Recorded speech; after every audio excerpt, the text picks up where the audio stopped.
Hello, मैं नमन मेहरोत्रा आपका Hindi video24.com में स्वागत करता हूं।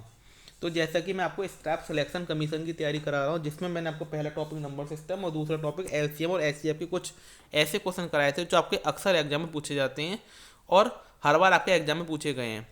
तो उसी क्रम में आगे बढ़ते हुए आज जो हमारा टॉपिक है वो है सिंप्लीफिकेशन। सिंप्लीफिकेशन एक ऐसा टॉपिक है जो आपके स्टाफ सिलेक्शन कमीशन एसएससी के लिए बहुत ही ज़्यादा इंपॉर्टेंट है और इसमें से अक्सर क्वेश्चन पूछे जाते हैं एग्जाम में आपके। ये मान लीजिए 5 नंबर तो आपके फिक्स हैं सिंप्लीफिकेशन के। तो सिंप्लीफिकेशन अच्छी करने के लिए कैलकुलेशन अच्छी होनी चाहिए।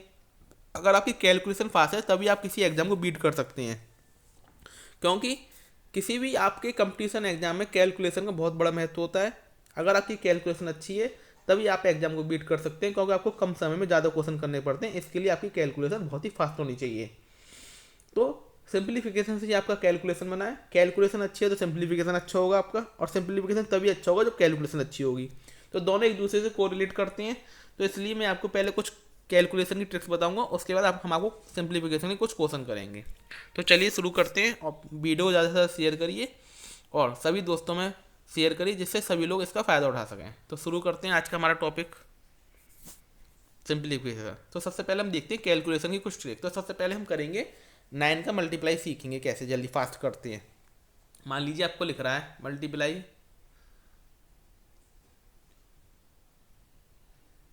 वाई 9, इसका हम मल्टीप्लाई फास्ट करेंगे। ठीक है, कैसे करते हैं देखिए। मान लीजिए आपको लिख रहा है 99 मल्टीप्लाई 99, आपको इसका मल्टीप्लाई करना है। तो आपके पास अगर 5 सेकंड बचे हैं तो आपको कैसे करेंगे। तो देखिए सबसे पहले आपको क्या करना है, इसमें से एक कम कर देना है तो 98 हो जाएगा। इसमें से क्या करेंगे आप, एक कम कर देंगे तो 99 में से 1 कम करा 98 हो गया। अब आपको जो संख्या लिख रही है उसमें से माइनस कर देंगे। अब 9 में से 9 गए 0 और 9 में से 8 गए 1, तो आपका आंसर आ गया 9801। अब आप पूछेंगे ये रूल केवल क्या 99 पे ही लागू होता है, 99 जैसी संख्या पे। तो मैं आपको बताऊंगा ये रूल एक तरफ 99 होना कंपलसरी है, क्योंकि कभी कभी क्वेश्चन में ऐसा दिखने को मिल जाता है और हम बिल्कुल डायरेक्ट बेसिक से करते हैं तो काफ़ी टाइम लग जाता है। तो इसलिए आपको ये चीज़ ध्यान रखनी है। मान लीजिए इस तरह लिख रहा है 99 मल्टीप्लाई 48, तो मतलब एक तरफ तो आपका 99 होना मल्टी कंपलसरी है। तो इसमें से भी ऐसे ही करेंगे 98 हो जाएगा आपका, एक कम कर देंगे। ठीक है, उसके बाद आपको क्या करना है, माइनस कर देना है। ठीक है, जैसे मान लीजिए आप अगर हम 99 का 48 में मल्टीप्लाई करें, अगर मैं आपको बेसिक समझाऊँ 99 का 48 में क्या करें आप, अगर मल्टीप्लाई करें तो 8 9 72 का कैरी 2 7, 8 9 72 और 7 79, 4 9 36 का 6 कैरी 3, 4 9 36 और 3 39, 2 15 का 5 कैरी 1, 7 और 1 8, 7 और 1 कितने हो गए 8 हो गए, 8 और 9 17 का 7, 3 और 1 4। तो आपका आंसर कितना आ गया 4752 आ गया। कितना आ गया 4752 आ गया। तो यदि हम इसका मल्टीप्लाई करेंगे तब ये क्या हो जाएगा हमारा, गलत हो जाएगा। क्या हो जाएगा हमारा, गलत हो जाएगा। तो ये चीज़ मैं आपको समझाना चाह रहा हूँ। ये हम कब सही कब होगा ये चीज़ हमारी।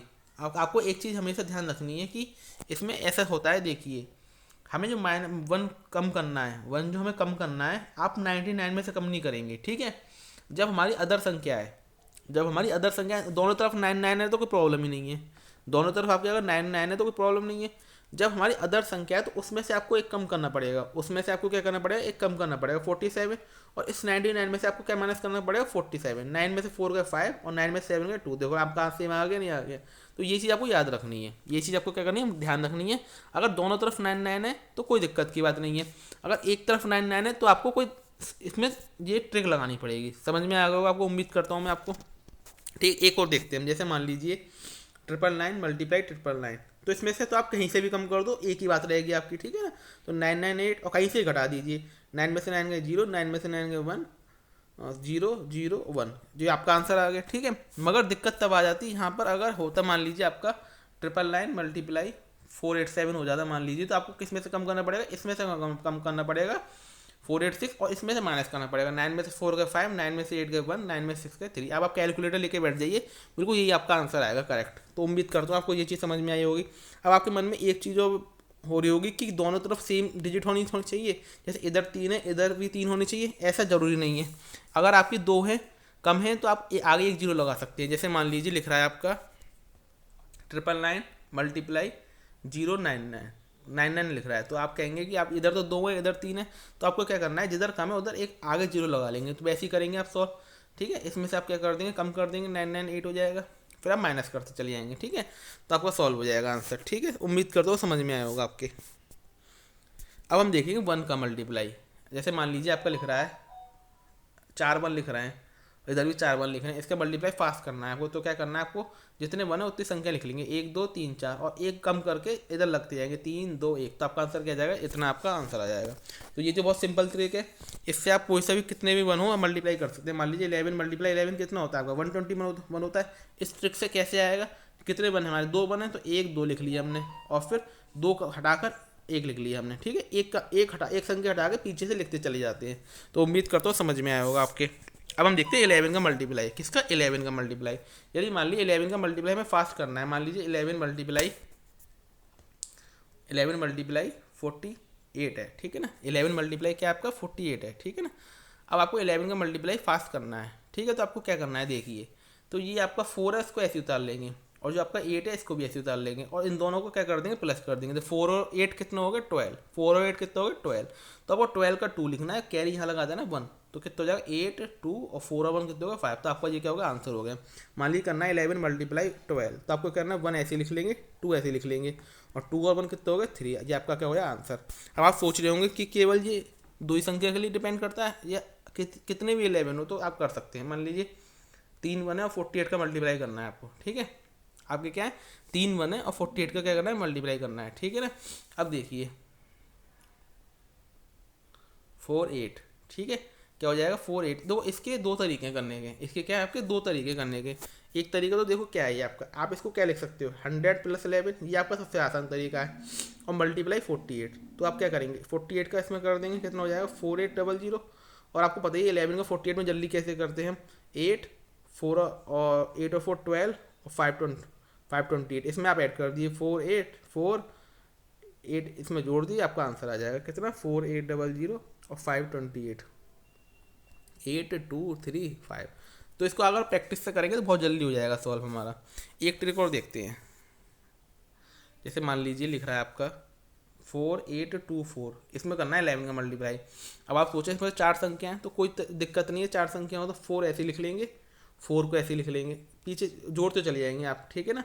4 और 8 कितना होगा 12, 12 का 2 इधर 1 चला जाएगा, 8 और 2 10, 10 का 0 इधर 1 चला जाएगा, और 4 और 2 6, तो 4 6 0 2 और 1 3 4 और 1 5। तो ये आपका आंसर आ गया। आप कैलकुलेटर से करके देख लीजिए, बिल्कुल सही आएगा। तो उम्मीद करता हूँ आपको बहुत अच्छे से समझ में आ रही होंगी चीज़ें। अब मान लीजिए लिख रहा है आपका, अब देखिए हम 5 का मल्टीप्लाई देखते हैं फास्ट। क्या 5 का, अगर लास्ट की डिजिट हमारी 5 है, तो मान लीजिए लिख रहा है आपका 55 मल्टीप्लाई 55। तो आपको कैसे करना है मल्टीप्लाई, इसका पहले मल्टीप्लाई कर दिए, 5 5 जो 25, इसमें 1 ऐड कर दीजिए, 6 हो जाएगा, 6 5 जो 30 हो जाएगा आपका। 65 मल्टीप्लाई 65, सेम डिजिट होनी चाहिए, और लास्ट में क्या होना चाहिए 5 होना चाहिए। तो 5 5 जो कितना होगा 25, 6 में 1 ऐड करा 7 7 6 जा 42। तो इस तरह आप सॉल्व कर सकते हैं आंसर को, ठीक है। अपनी कैलकुलेशन को फास्ट आप खुद ही बना सकते हैं बहुत आसान तरीके से, ठीक है। तो कैलकुलेशन के लिए तो बहुत सारी चीज़ें हैं, मगर आज की वीडियो में आपको इतना ही बताऊंगा मैं, फिर हम कल की वीडियो में भी करेंगे कैलकुलेशन की बहुत सारी ट्रिक्स, ठीक है। जाते जाते आपको एक ट्रिक को बताते चला जाता हूँ, बहुत ही अच्छी ट्रिक है। मान लीजिए आपका लिख रहा है लास्ट की डिजिट आपकी 10 होनी चाहिए, मतलब जैसे मान लीजिए 46 मल्टीप्लाई 44। अगर आप इन दोनों को ऐड करें तो 6 और 4 कितना हो जाएगा 10 हो जाएगा, और से आगे की डिजिट क्या है हमारी सेम है। तो इसको कैसे करते हैं आप देखिए, 6 4 जा कितने हो जाएंगे 24, 6 का आप क्या कर दीजिए 4 में मल्टीप्लाई कर दीजिए, और इसमें एक ऐड कर दीजिए 5 4 जा क्या होगा 20। इसमें कंडीशन होनी चाहिए कि आपकी जो यूनिट डिजिट है, ये क्या हमारी 6 और 4 यूनिट डिजिट है, इनका ऐड क्या होना चाहिए 10 होना चाहिए, इनका ऐड क्या होना चाहिए 10 होना चाहिए, और आगे की डिजिट क्या होनी चाहिए सेम होनी चाहिए। जैसे मान लीजिए 76 मल्टीप्लाई 74, तो 6 4 जा 24, और 8 जो एक जोड़ देंगे 8 हो जाएगा, 8 7 जा 56। तो आप इस तरीके से कर सकते हैं बहुत आसान तरीके से। तो कैलकुलेशन की तो बहुत अच्छी अच्छी ट्रिक है मेरे पास। तो ये आज का पार्ट फर्स्ट था कैलकुलेशन का, ठीक है ना, सिंप्लीफिकेशन का, सॉरी। और इसमें हम आपको बहुत अच्छी अच्छी ट्रिक बताऊंगा मैं आपको, और कैलकुलेशन के बहुत अच्छे अच्छे क्वेश्चन कराऊंगा। तो आप बस वीडियो को ज़्यादा से ज़्यादा शेयर करिए और अपने सभी फ्रेंड्स में शेयर करिए। Thanks for watching my video.